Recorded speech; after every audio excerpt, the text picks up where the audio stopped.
So today we're going to be covering the not so old age conundrum, which is, should bookstores sell AI written books? Well, it turns out that James Daunt, the CEO of Waterstones, has gone out and said that he would sell AI written books if customers want them. I'm not sure if there's any outrage, but I thought I'd kind of get ahead of the trend. Should they do it? Absolutely yes. Why?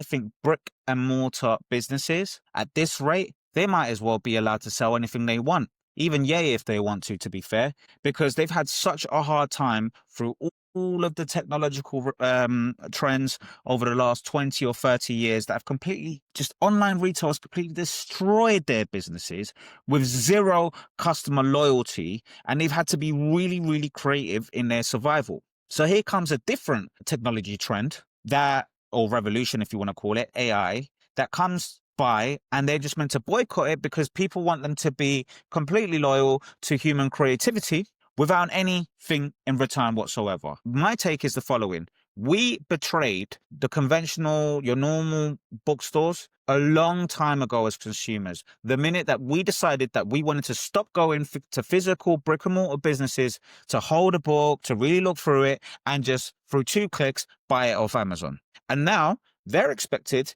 to completely ignore this new technological wave and say no to it and run the risk of losing out all over again. What for? So let's look into what this company has specifically said. So this is James Daunt. So in fact, let's start off a bit with the history. So James Daunt, 62, married, 2 daughters, best career advice, running your own business would be really hard work, etc., etc. Okay, so he took over Waterstones in 2011, and he took the bold decision to actually stop publishers from paying to have their books being displayed at the front or in the most favorable areas of the store. So obviously this decision was very, very bold, and it literally cost the business 27 million pounds in revenue. So you can imagine that these same publishers would then go online, likes of Amazon, and paying for, the ads and all the good stuff in order to sell books. So they were making money through that avenue. But then in 2016, it paid off. So what he did was he allowed local store managers to curate what books were going to be placed at the front, etc., etc. So you can just imagine, right? This very, very controversial way of kind of giving local power to the bookstore managers and assessing their customer behavior and exactly what in the area was really resonating with the customers. And it paid off. And it turned out that they went from declining to then opening 10 stores a year.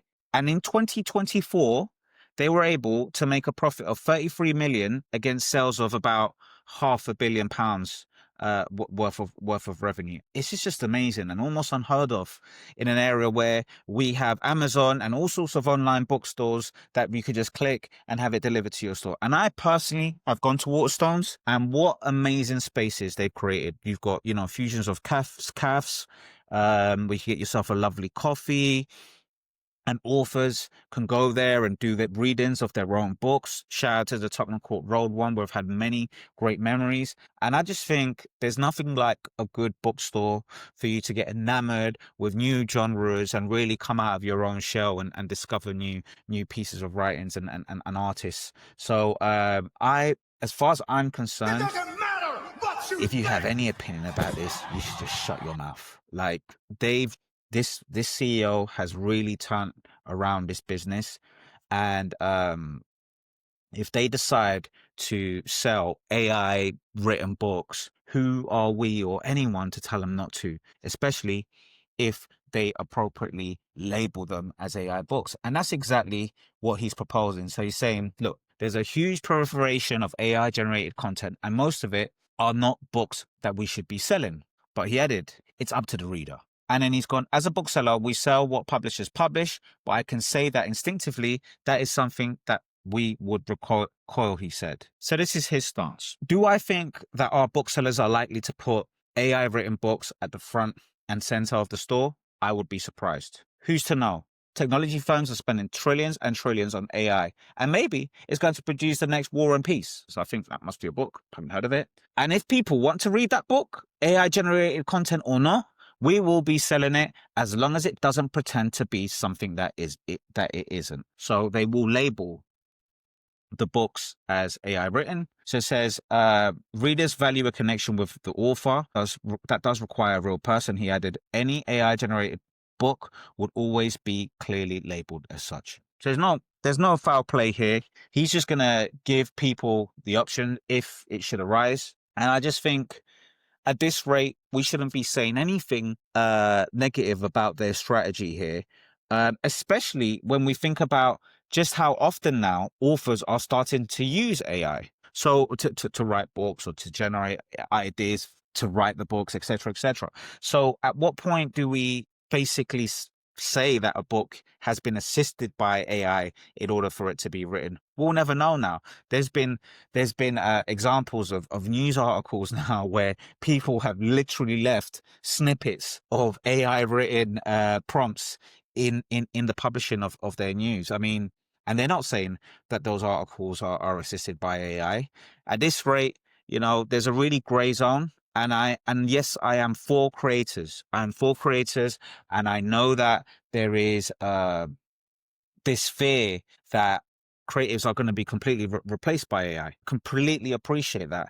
However, where was the creators' loyalty in supporting local bookstores when they were also providing their books to the likes of Amazon, which literally cannibalized the business and made it very difficult to survive? At this rate, I just think anyone in a bricks and mortars business, it's fair play because they have everything against them. Minimum wage hikes, which is going to affect their workers. I'm not saying it's right or wrong. I actually do support a higher minimum wage, but that's going to affect them.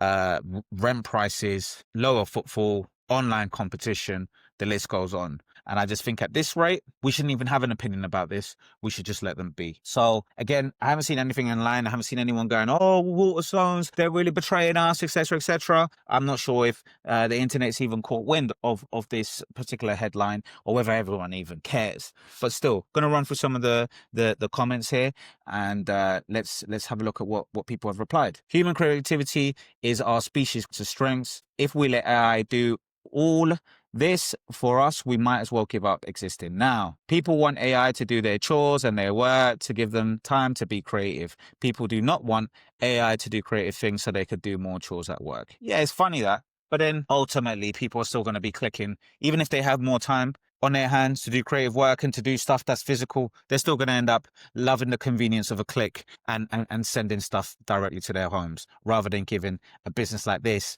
their revenue. I know I'm being very cynical, but it just is what's happened. Our high street is completely dying because of convenience. So why can't they benefit a little bit from convenience? Here we go. PDK. So a leading bookseller agrees to stop books generated by software that steals other people's IP. Incredible. Yeah. Again, I believe, and it could be, I could be completely mullered by this. I believe that a lot of these bookstores have been surviving on the hardest mode possible, and they've been persistent. And I just think ultimately the loyalty from publishers has not been repaid. Again, I can imagine that there are some publishers that give the like of Waterstones some exclusivity or complete exclusivity, and my hat goes off to them. But in general, creatives have not been able to deny the pay package that comes from the scale of Amazon and said, oh, no, we'll just do it in Waterstones. So why blame them? Why blame them? They've got it hard enough. And if this is the strategy they want to do, just in case they want to mitigate another threat to their business, let it be. And let's vote with our pockets. If you find yourself in the future reading stories that are ChatGPT generated, which to some degree we already are, because we're using ChatGPT more than native search engines. We use Google to tell us what's more relevant than actually going out and discovering these businesses ourselves, right? We've sold our souls to the big tech companies a long time ago. So it wouldn't surprise me if all of a sudden we start reading novels that are written by ChatGPT and all sorts of learning models, right? Why should we criticize the likes of a Waterstones or our independent bookstores for giving the people what they want? We are accountable for what we buy. And if you buy a book that has a written by AI sticker on it, and you make that particular book successful, know that the responsibility lies with you, the consumer. That's it. I don't think Waterstones should be custodians of what people want to buy. I think they've done enough to keep the bookstore industry open. They've been very creative. Hats off to James Daunt for his contribution and allowing bookstore owners to have more localized power in terms of what gets curated and what customers get exposed to. I think he's done enough. So yeah, good on them. And if you have any opinions, I'll play it again. It doesn't matter. Anyway, let me know what you think. Like, subscribe, tell me I'm an idiot. I'm here to be educated as well by my audience. I'm not always right, but this is the take that I have now. Thank you for watching. Like and subscribe, and I'll see you next time.